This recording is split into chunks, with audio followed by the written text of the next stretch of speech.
Arriveranno 5 miliardi nei prossimi 7 anni dal POR 2021-2027. La Presidente Santelli ci crede. Il TAR della Calabria dichiara inammissibile il ricorso della Fondazione Scorza. Il laboratorio di ematologia di Aprigliano resterà all'Annunziata. Turista napoletano in vacanza a Cariati va in pronto soccorso e scopre di essere positivo. L'ASP sta monitorando la situazione. Intanto sono in tutto 7 i casi in più registrati oggi nella regione. I sindaci della Calabria discutono di edilizia scolastica e di norme anti-Covid in vista del 14 settembre. Nonostante il Covid, Diamante non rinuncia al Festival del Peperoncino. I commercianti di Montalto si riuniscono in comitato per rilanciare il commercio in città. Buonasera dalla redazione TG10, dunque una grande occasione per la Calabria, arriva dai fondi europei, arriveranno 5 miliardi nei prossimi 7 anni dal POR 2021-2027, una occasione unica, irripetibile, un treno da prendere al volo. Sentiamo. La Regione programma il futuro della Calabria. La nuova progettazione europea avrà un plafond finanziario di circa 2 miliardi e mezzo che possono raddoppiare con i fondi nazionali e diventare 5 miliardi in 7 anni. Fondi importanti per superare gli atavici problemi di questa terra. Sono 7 anni che disegneranno il futuro della Calabria. Questo deve essere un metodo soprattutto non dei momenti esclusivamente formali, ma il momento in cui cercare di recuperare idee, sinergie, incontri e scrivere possibilmente a più mani possibili il futuro di questa regione. Nella sede della cittadella regionale a Catanzaro 2 giornate di incontri per l'avvio della nuova programmazione comunitaria, una programmazione che parte dal confronto con gli amministratori locali, consiglieri regionali, parlamentari della Calabria, ma anche con la Calabria che produce, quella del sociale, quella della ricerca e delle buone prassi. Oggi dobbiamo puntare sulle scelte, una Calabria che per quanto mi riguarda, quanto riguarda la Giunta, sarà una Calabria di green, sull'attrazione investimenti, legato anche ad una reputazione che cambia della Calabria, quindi un nuovo modello di impresa, e poi lo sviluppo delle aree rurali, perché uno dei problemi seri che abbiamo è quello dello spopolamento. Al tavolo di confronto anche i sindaci di Cosenza, Occhiuto e di Catanzaro, Abramo. Può essere il nostro momento perché abbiamo le risorse. Abbiamo il capitale umano, i giovani, che possono essere impiegati se queste risorse le liberiamo in questi settori strategici, cioè il digitale, l'economia verde, le città green, diventa un momento di competitività. Finalmente dal punto di vista istituzionale per la prima volta con gli enti locali ci si organizza per affrontare questo tema della programmazione dei fondi europei. E adesso parliamo di coronavirus nella giornata che a livello nazionale fa segnare un punto più alto rispetto agli ultimi giorni, con 386 nuovi contagi, incidono molto quelli scoperti in un centro di accoglienza al nord, e poi però il punto più basso per quanto riguarda i morti, solo 3 vittime oggi. Attenzione comunque alta, stiamo, come si diceva qualche tempo fa, convivendo col virus, lo stiamo facendo anche in Calabria, con le allarmi che arrivano dagli ingressi anche dal punto di vista dei turisti. Vediamo la giornata come è andata nel bollettino regionale. In Calabria ad oggi sono stati effettuati 117.676 tamponi. Le persone risultate positive al coronavirus sono 1.262, più 7 rispetto a ieri. Quelle negative sono 116.414. Territorialmente i casi positivi sono così distribuiti: Catanzaro 2 in reparto, 1 in rianimazione, 2 in isolamento domiciliare, 183 guariti, 33 deceduti. A Cosenza 22 in isolamento domiciliare, 436 guariti, 34 deceduti. A Reggio Calabria 1 in reparto, 18 in isolamento domiciliare, 260 guariti, 19 deceduti. A Crotone 2 in isolamento domiciliare, 113 guariti, 6 deceduti. A Vibo Valentia 2 in isolamento domiciliare, 80 guariti e 5 deceduti. Il totale dei casi di Catanzaro comprende soggetti provenienti da altre strutture e province che nel tempo sono stati dimessi. Dei 5 casi rilevati dal laboratorio dell'ASP di Reggio Calabria, 4 sono riconducibili allo sbarco di Rocella Ionica dell'11 luglio 2020 e 1 è proveniente da stato estero. Il caso, rilevato dal Mater Domini di Catanzaro, è da screening pre-ricovero per IMA, proveniente da altra regione, ricoverato in UTI per esigenze di monitoraggio della patologia cardiaca.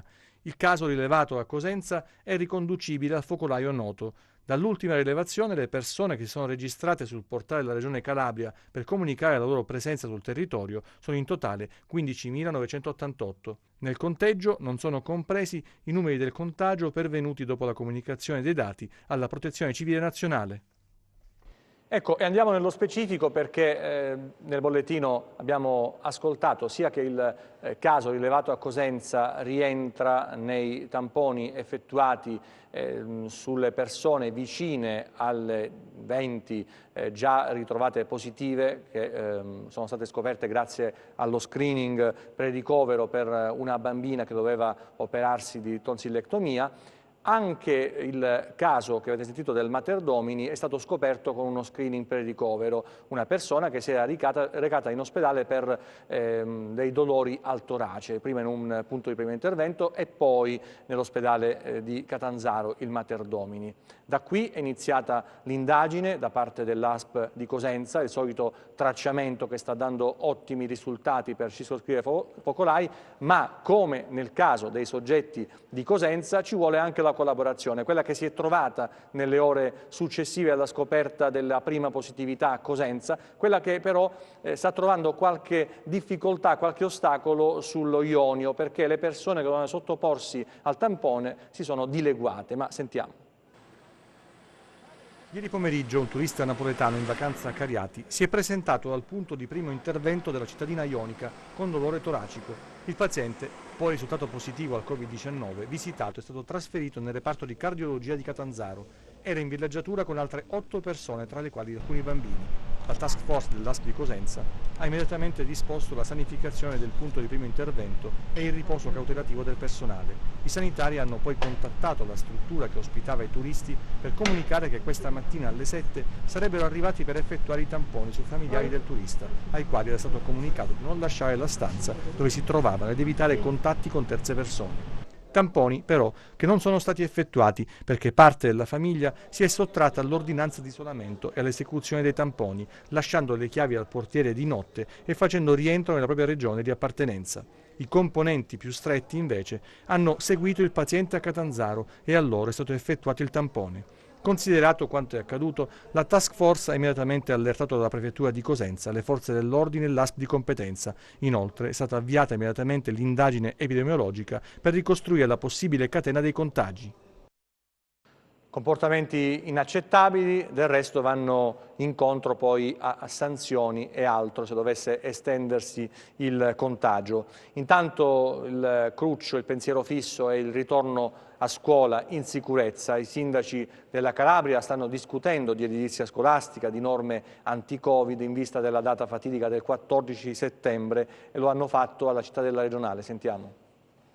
Si faranno tutti gli sforzi possibili per consentire la riapertura degli istituti scolastici della nostra regione. Nei giorni scorsi alla Cittadella un incontro con i sindaci dei comuni capoluogo e con più di 15.000 abitanti. La problematica Covid è una problematica molto seria che accomuna tutti noi sindaci.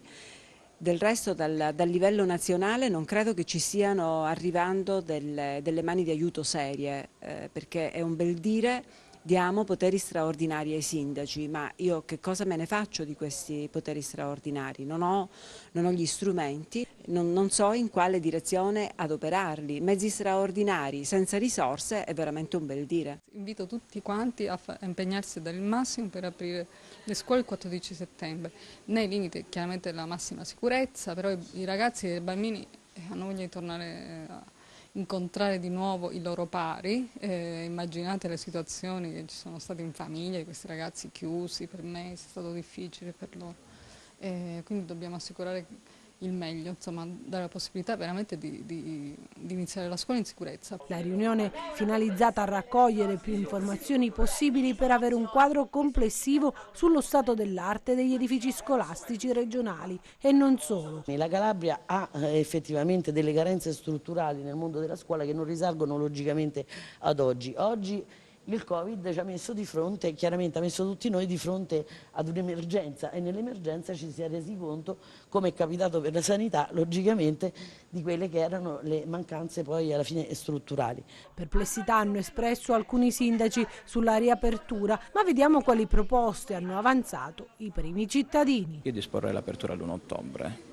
Già l'1 ottobre è una data che mi riporta alla mia infanzia. Quando ero ragazzo io la scuola cominciava il 1° ottobre e non c'erano problemi o disagi per nessuno. Questo è un anno particolare. Aprire l'1 ottobre comunque significherebbe dare altri 17 giorni di tempo a tutto un iter che adesso prevederà una progettazione, prevederà comunque una procedura negoziata, un affidamento dei lavori, la necessità di rimodulare gli istituti scolastici in base alle nuove esigenze. Peraltro c'è il referendum e quindi c'è anche un problema di concertare questo ulteriore elemento con altri dati. È una situazione assai difficile e credo che il Ministero dovrebbe meglio chiarire i passaggi. Il TAR della Calabria ha dichiarato inammissibile il ricorso della Fondazione Scorza contro il laboratorio di ematologia di Aprigliano, resterà dunque all'Annunziata. Il laboratorio di ematologia deve restare nei locali dell'Annunziata, lo ha stabilito il TAR di Catanzaro, che ha dichiarato inammissibile il ricorso di AIL sezione di Cosenza Fondazione Amelia Scorza Onlus. I giudici amministrativi dunque danno ragione all'azienda ospedaliera e al commissario ad acta alla sanità. Nell'ambito del piano di razionalizzazione varato proprio dal commissario Cotticelli, infatti, dal 1° giugno scorso la diagnostica svolta nei laboratori di ematologia ospitati nei locali ASP di Aprigliano è stata trasferita al laboratorio centrale dell'azienda ospedaliera di Cosenza, decisione contro la quale l'AIL aveva presentato ricorso, sostenendo che la chiusura dell'unità di ricerca biotecnologica di Aprigliano rappresenterebbe una grave perdita per il territorio. Negli ultimi 10 anni, ha più volte ribadito l'AIL, nella struttura di Aprigliano è stata portata avanti un'importante attività di ricerca ed è stata garantita la diagnosi dei pazienti in cura. Per i giudici amministrativi, invece, la centralizzazione delle sedi laboratoriali, favorendo la specializzazione, la standardizzazione e le economie di scala, risulta idonea a potenziare sia la qualità sia l'efficienza e l'economicità dell'offerta laboratoristica e che i paventati rischi di allungamento delle tempistiche diagnostiche e di aumento dei costi sanitari costituiscono affermazioni di principio. La decisione di trasferire il laboratorio di ematologia dall'URB di Aprigliano al laboratorio centrale hub dell'azienda ospedaliera di Cosenza per il TAR favorisce l'obiettivo di assicurare, mediante la centralizzazione dell'attività di diagnostica di laboratorio, la continuità tra ospedale e territorio, in modo da favorire la copertura dei fabbisogni sanitari del bacino territoriale d'utenza da parte dei laboratori ospedalieri. Questa dunque la decisione dei giudici amministrativi, ma non è escluso che l'avvertenza possa continuare davanti al giudice ordinario e al Consiglio di Stato. I commercianti di Montaltofugo si riuniscono in un comitato per tentare il rilancio del commercio in città. Sentiamo.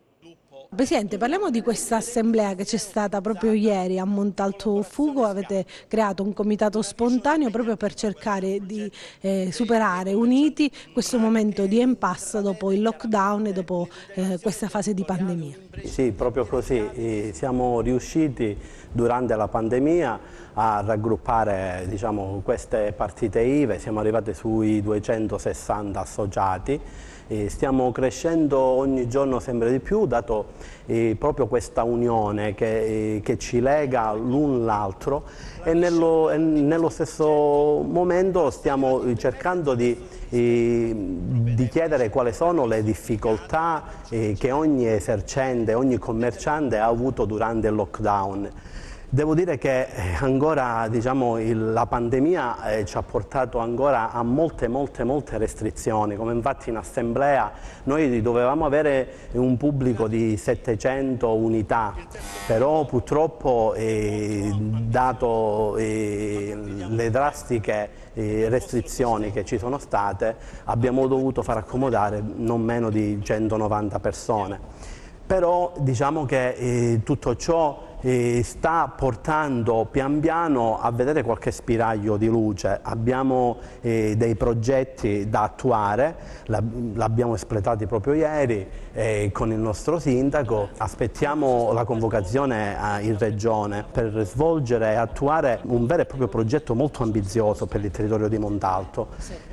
Abbiamo detto che vogliamo creare un consorzio di tutte le partite IVA. Abbiamo condiviso assieme questo evento, abbiamo aperto l'assemblea omaggiando Ruggero Leoncavallo, cittadino onorario di Montalto Fugo, con il tenore Alessandro da Crissa, che ringrazio personalmente per la sua disponibilità. Con mattinata di Ruggero Leoncavallo l'emozione è stata grandissima, quindi poi siamo andati avanti con il dibattito con il sindaco, il presidente Giorgio Di Jacopo e il segretario Roberto Corsi. È stata una prima assemblea, diciamo che è stato tra virgolette un primo evento su Montalto Fugo dopo il Covid-19 e, come si dice, sperando che ce ne siano degli altri e sperando che tutto questo possa finire prima possibile per una ripresa di tutte le partite IVA, e parlo anche del mio settore essendo un maestro di danza,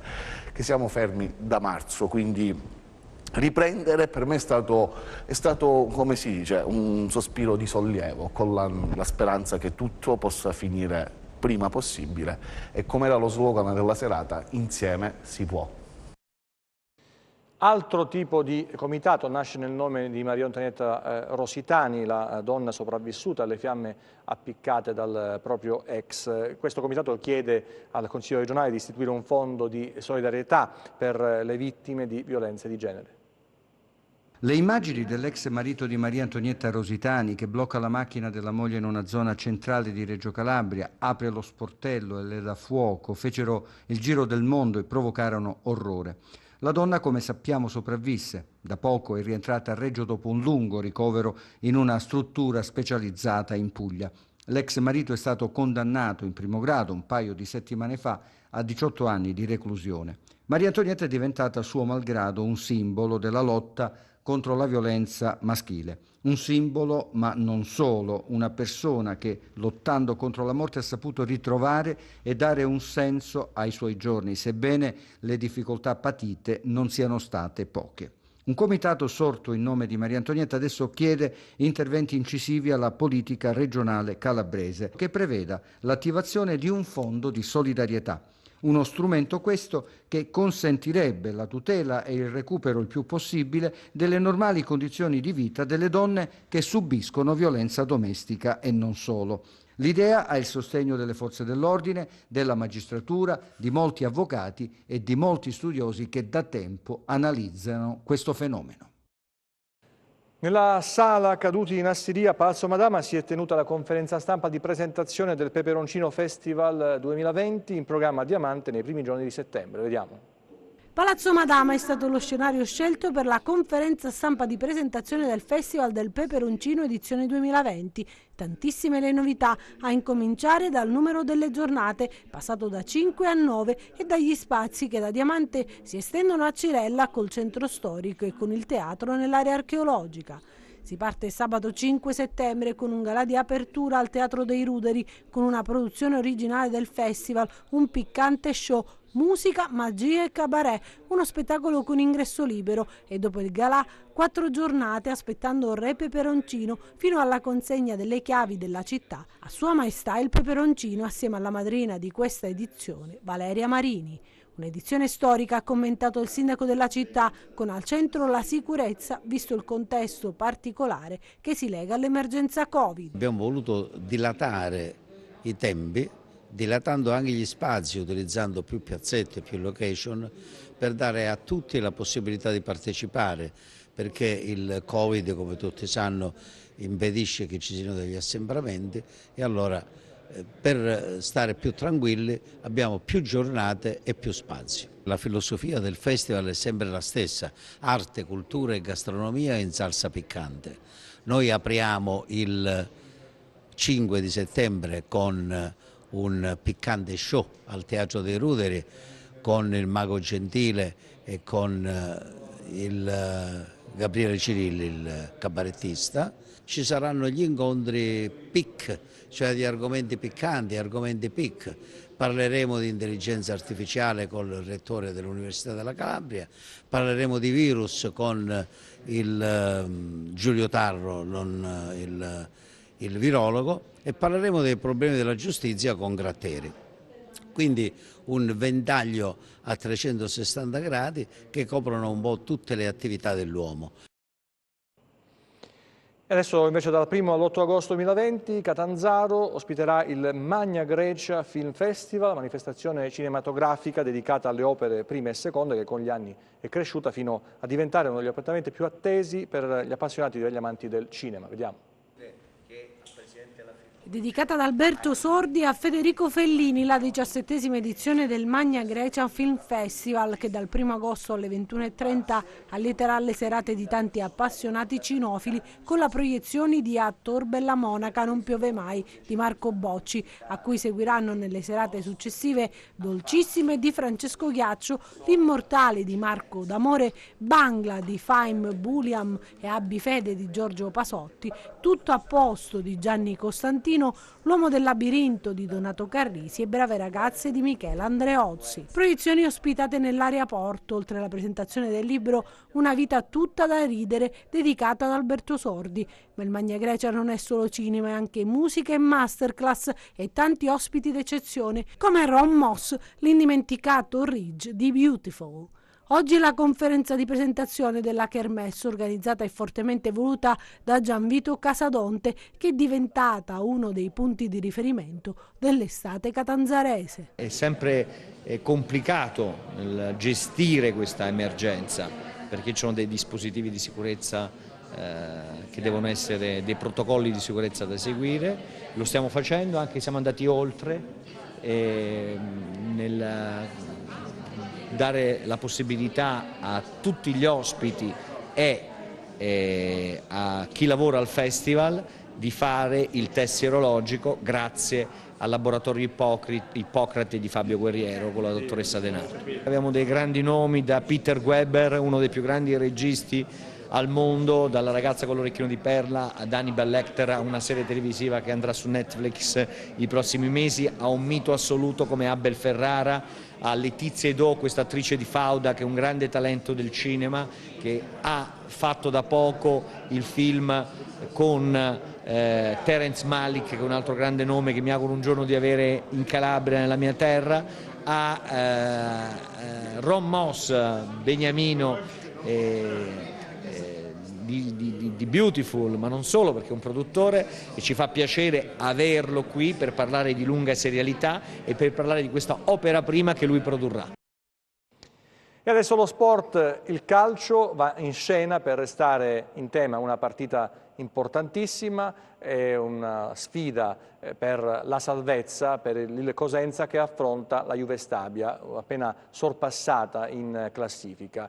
Il Crotone invece, promosso in Serie A, affronta il Trapani con residue speranze di salvezza in attesa dei giudizi sull'appello per la penalizzazione di 2 punti, ma questo lo scopriremo più avanti. Intanto per i Lupi un'occasione da non perdere, sentiamo.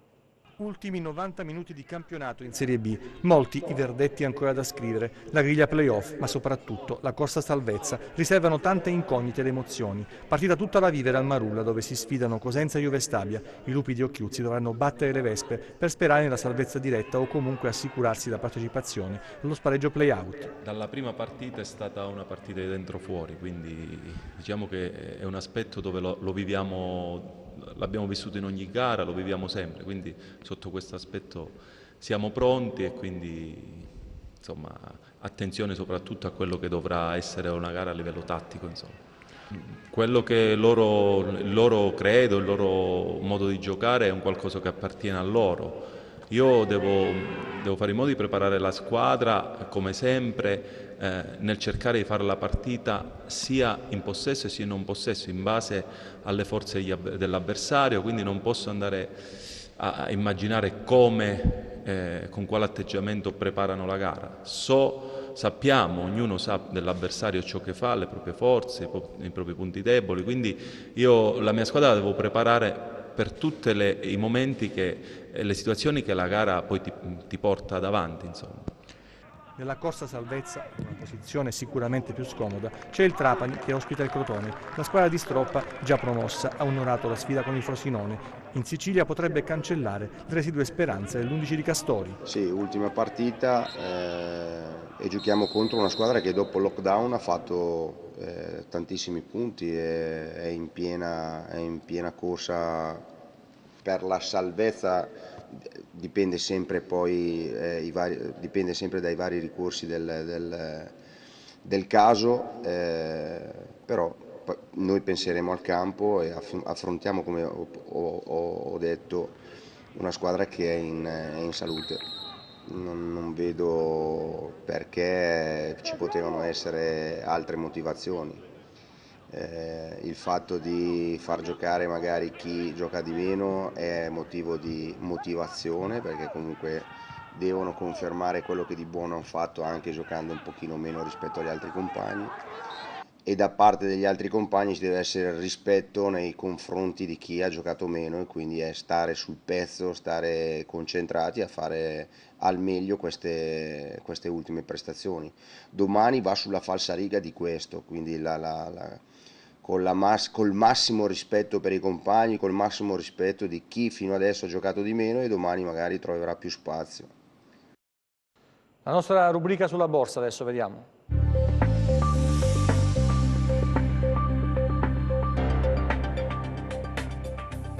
Giornata all'insegna delle vendite per gli euro-listini che hanno accelerato al ribasso dopo l'avvio negativo di Wall Street. Trump ha avanzato l'ipotesi di rimandare le elezioni in programma a novembre, affermando che il voto, in tali circostanze straordinarie, potrebbe essere soggetto a brogli.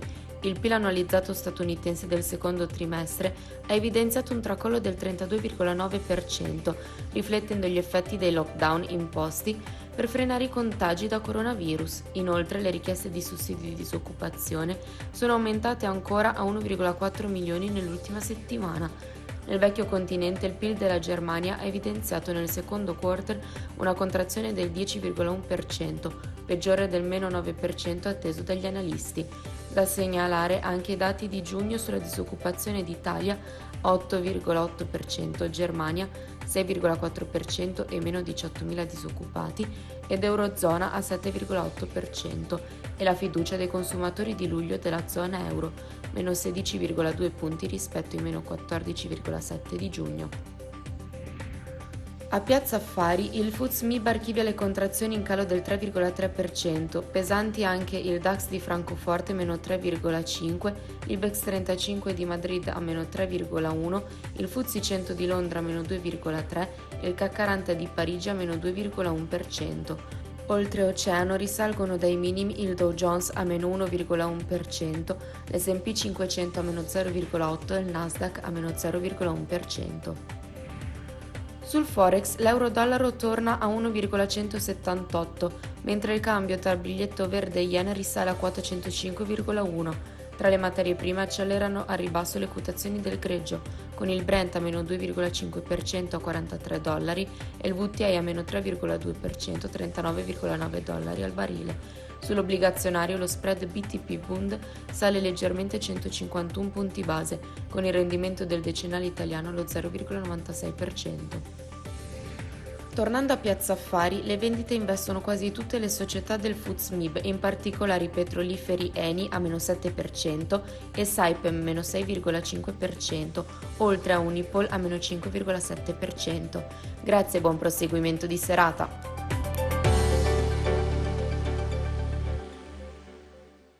E adesso il meteo, vediamo.